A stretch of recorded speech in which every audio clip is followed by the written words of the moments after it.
A lot has happened in these 2 days, so I'm going to refer to my diary, or maybe I will be able to do it everything from memory, but I don't use much of my memory. I stay in the present moment, so I will try my best. So the day before tomorrow, so the day before yesterday, I was thinking a lot about the importance of letting go of all that I value in this world.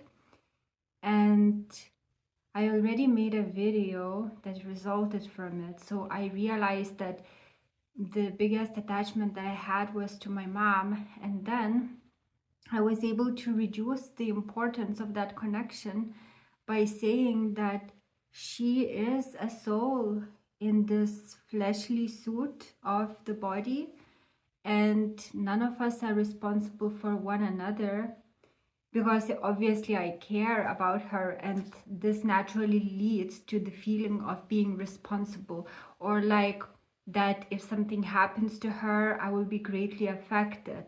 So I was really lightened in that attachment by understanding that she's a soul on her own journey. My journey is different and her journey is different.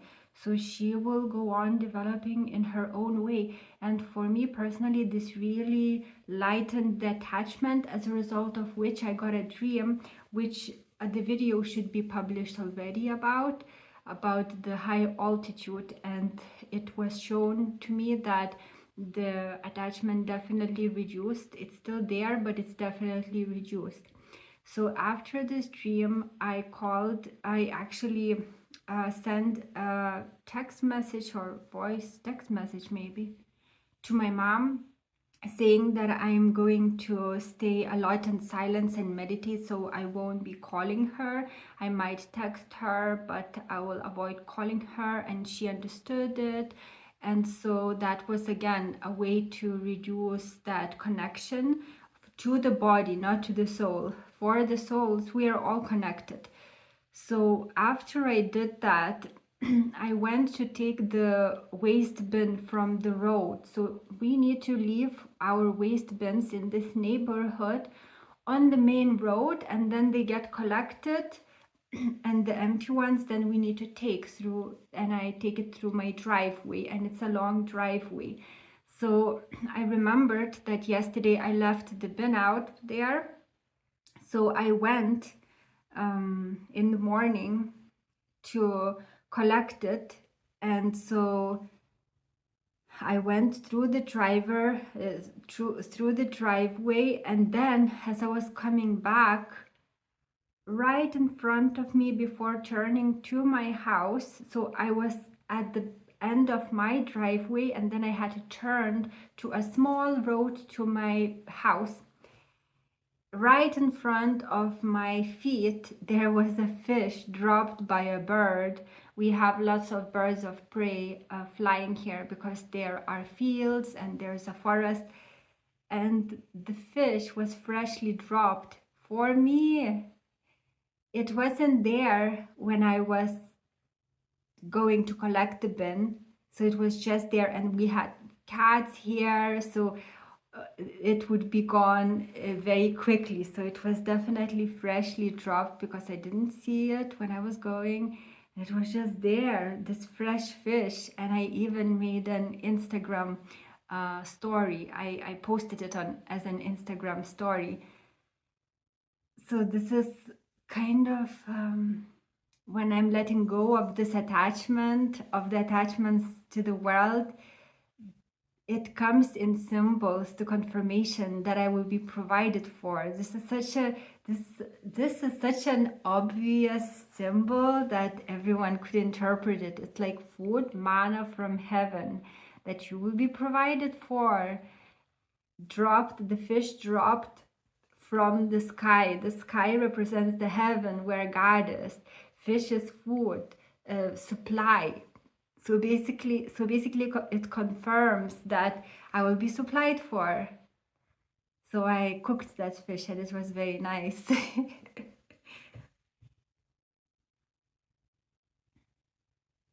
after this, and I hope I'm getting the days right, but actually it doesn't really matter. I think this happened yesterday, but since I'm meditating a lot and staying in the present, I don't think much back. So I'm piecing everything together. So after that, I was working again on the fake persona, trying to, how Tone calls it, from Life is But a Dream YouTube channel, to alchemize it. And it's the same we find in A Course in Miracles, just told in a different way. And it's even told in the Bible that you have to be vigilant. I think in the Bible it is told, take every thought captive, or something along those lines. In A Course in Miracles, it is also told that we have to be very vigilant and very aware of what's happening in our minds. Take every thought captive. Analyze everything that's going through your brain, not only when you're sitting in meditation, all the time. Because what's operating through you, it's a thief. And it's told in A Course in Miracles that it's a fake um, self that we think is us. It's that self that doesn't know. It's the self that is aggressive, that questions, that fears. This is not us, because we are pure spirit, pure love. So anything that's not of love, it's actually that thief in our house sitting, pretending to be us. So we need to alchemize it, which means to undo it by letting go of the charge it has over us. And it's kind of, it's weighing us down when we identify with it. And we identify with it through these thoughts of the earth. Whatever they are, if we give importance to them, we stay on the earth. So in this dimension, so I was working hard on this, hard yesterday. I would take every thought captive, like it's told in the Bible and in A Course in Miracles. Be very vigilant, alert what's happening in your mind. So, because it takes your energy, it takes your attention, you're spending your energy, which is currency, money, on things of the earth. You are spending your focus, you're putting your focus on the thoughts of the earth, which grounds you there. So I was looking at each thought and thinking, how do I lighten it? And then I would give it for the Holy Spirit to undo. And for example, if it's something that I need to do, something of this house, the farm to work on, or something, I would say, now I'm sitting in meditation. I give this fully for Christ to take care of. If I need something to be done after meditation, I will be made aware. So basically, I'm taking off the charge of everything so that I let go of the narrative of this charge of this dimension. And so I went to sleep, and I got a symbolic dream, and I woke up at 2:50 or 2:25 a.m. And when I wake up after a dream at night, I know I need to write it down and analyze it. So the dream was about it was a very interesting dream and very symbolic dream, that I suddenly become aware that my husband is making all the decisions for me. And as I tune in to hear how he's deciding everything for me, it's very careless. And for example, in one of the things he would, for example, one of the decisions he made was kind of like hiring some kind of a middleman, which was a female, some kind of agent that would charge me a commission of 25% for some kind of foreign bank transfer. And so whenever these careless decisions would be made by my husband, I would be there and I would question and say, no, this is not the right thing. You shouldn't do this. This is not a well thought out decision, and so forth. And on every decision he would make, I would be there correcting him. And for this particular one about the bank transfer, I was thinking it's just not feeling right, but I was still kind of hypnotized because all this time in the dream I was allowing my husband to make the decisions and they were careless, and I was just waking up to that, and I was like, it's something not right. He is hiring that lady who will take commission, and it looks like a big percentage, and I'm then, and I'm, as I'm thinking, the clarity is being gained back, and I was like, oh my god, why would I don't even need this middleman, because I already have bank account which allows for foreign transactions almost without any commission, and I have already the cards for different countries, so I would actually be able to transfer as though I'm a local person transferring to another local person. And I'm like, oh my god, I don't even need that person at all. And I told that I let go of her services.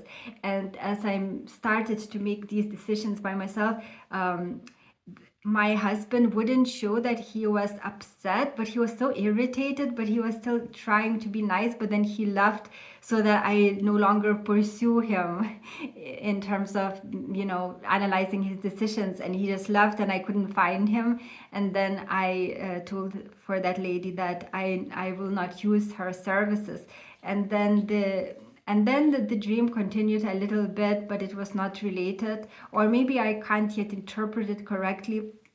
And then I woke up and I knew I had to write it down and analyze. So the symbol was that my husband was that fake self that I gave all my decisions for. I left my decisions up to this false self, and I kind of went into the background, totally being unaware of the decisions that were being made for me, and those decisions were careless. And so, for example, when that particular decision was made to charge me 25% commission, this shows the currency, the money, which is energy, being spent at my loss.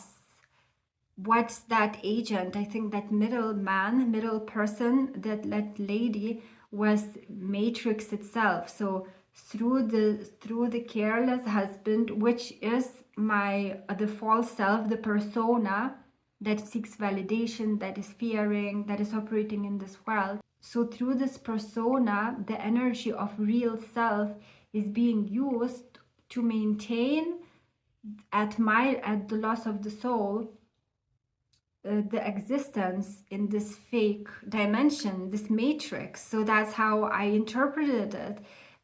But the dream showed that the self is waking up and taking over. Now it is questioning that false self. So because of reading A Course in Miracles and watching the videos of Tone from Life is But a Dream channel, it made me realize that this whole persona that I'm operating through is fake and it has to go. So that's not the end of what happened. So I finished interpreting the dream. I put down my notebook. I lie down to sleep. Suddenly there's a huge thunder. How it felt, it was right above my house, and it creeped me out. But again, who is creeped out by that? It's not the love that I am, it's the false persona. But you see, it's kind of the world is responding to the undoing of that false persona, because the false persona and the world is just one, this illusion.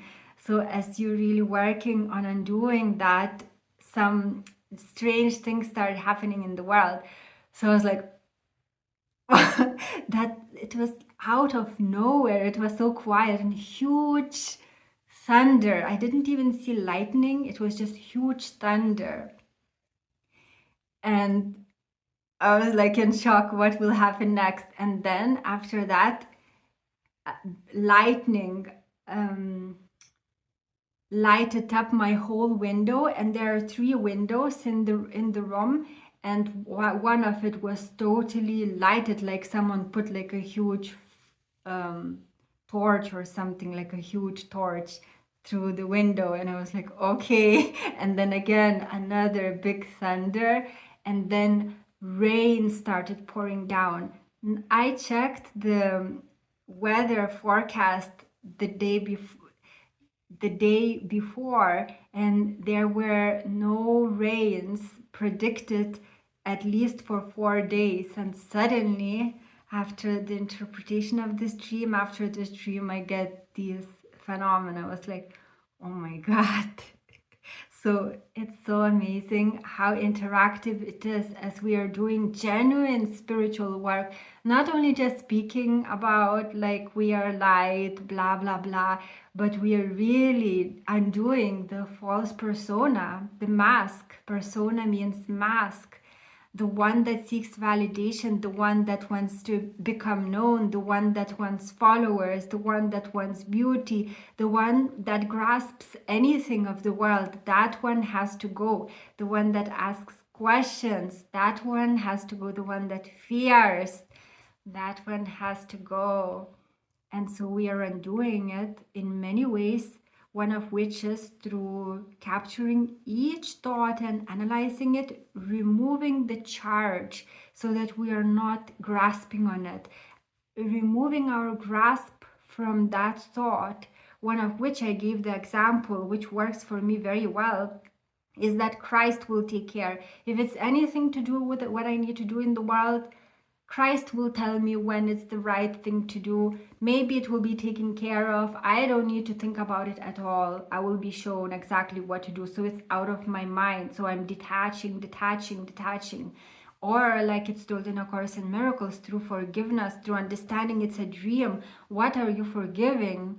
This is not the person that we are seeing. Is just a flesh suit, behind which is the soul that is pure love. So what are we forgiving? An illusion. So there's nothing to forgive. So you see, we are removing that charge, that attachment that keeps us down in this dimension.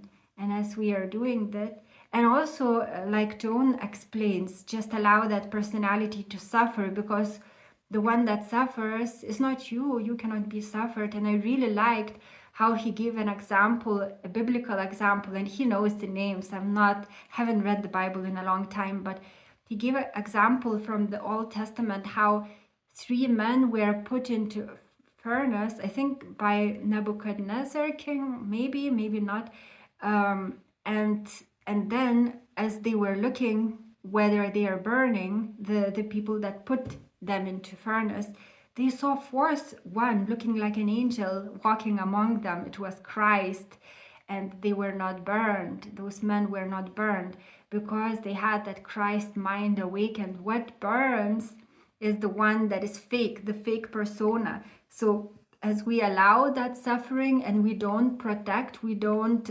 defend, because what we are defending is false persona and rebuilding is false persona. We just allow it through its whatever it doesn't get, whatever upsets it, we just allow it to happen. And it's pain, but it's not our pain. It's basically the purification fire and doing that false persona. And what will be left will be ourselves, and there won't be any duality anymore. And now we speak about the higher self as though it's a separate being. But once that false self is undone, we will no longer be dual. We will speak through it. There won't be any more reflections as such, because we will be at one with ourselves. That will be like a different being. It's a spiritual birth. And as I'm listening a lot to Tone, he mentions sometimes the movie Lucy, in terms of the spiritual powers that you get and how it happens, how it develops. And I was very interested in this, so I watched the movie, and what really left me an impression is the end of the movie, that she became everything in everything, because that really resonated. That's Christ consciousness. It's everywhere. It's talking to you through everything, but you may not pick up on it if you are very much weighed down in this earth dimension. And another thing that left big impression on me was her saying goodbye to her mom. So when she got those powers, and those powers throughout the movie kept increasing in her, and she knew it. So her awareness kept increasing, and she knew she will know, she kind of will not be the same, or in the movie she knew she will die, but basically when she died she became everything. But it's a death, one uh, sort of death that everyone, one type of death that we have to go through, the death of the false persona. So she said goodbye to her mom, because once she's 100% awake, she is no longer the one that said goodbye. And as I'm for those who don't know about my life, I live on my own, but my mother is going to visit me from the UK very shortly, just like a few weeks left. And I knew that this is also a message for me to say goodbye, just in case this is my last time of speaking the way that I do with my mom through this persona, because I'm actively working on undoing it. And once it's gone, the way that we see the world is very different, like is told in the Bible. When mom, I think, came to visit Christ, and Jesus said, "Who is my mom? My brothers and sisters are the ones, and parents are the ones that do the work of my father," or something like that. Again, you know what I mean. If you read the Bible, you know the passage. So it's basically we are viewing everything as spirits, and we see more like we resonate with the spirits than with the earthly characters, be them the mother of your earthly body or the father. We are no longer relating in the same way, so that persona dies and what emerges is different. So I feel like I have to tell that, to really explain this to my mom, and she's not on the spiritual journey, but she really loves me, so I know she will really try to understand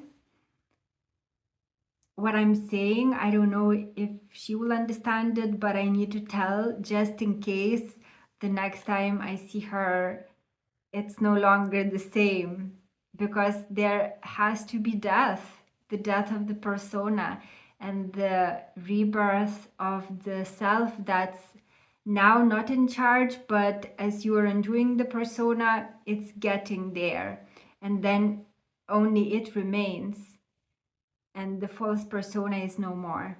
So these are my experiences. I'm going through intense undoing, intense, and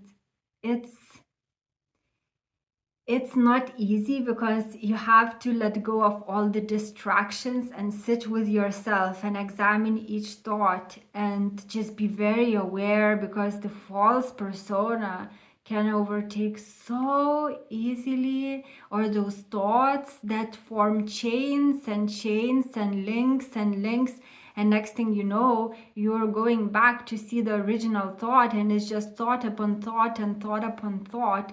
But this is the work. It's not easy to be aware all the time, but this is what's required. It is told in the Bible, and it's told in A Course in Miracles, that we have to be alert all the time to undo that false thief, that thief that's inside us, in our midst, and we at the moment don't recognize it yet. Once the Christ mind awakens in you, you start seeing, or at least you start feeling, that that which is afraid, that which is jealous, that which is angered, it cannot be us, the spirit. So that's all I wanted to share with you in this video. I hope you're having a great day, and I hope you're really taking A Course in Miracles seriously. It's a work that is not just a new age talk that pleases the ego with its variety and lightness, but the work is hard, but the results are seen not only in the way that you feel, but the whole world, your life, the manifestations, the external manifestations start responding to your inner work.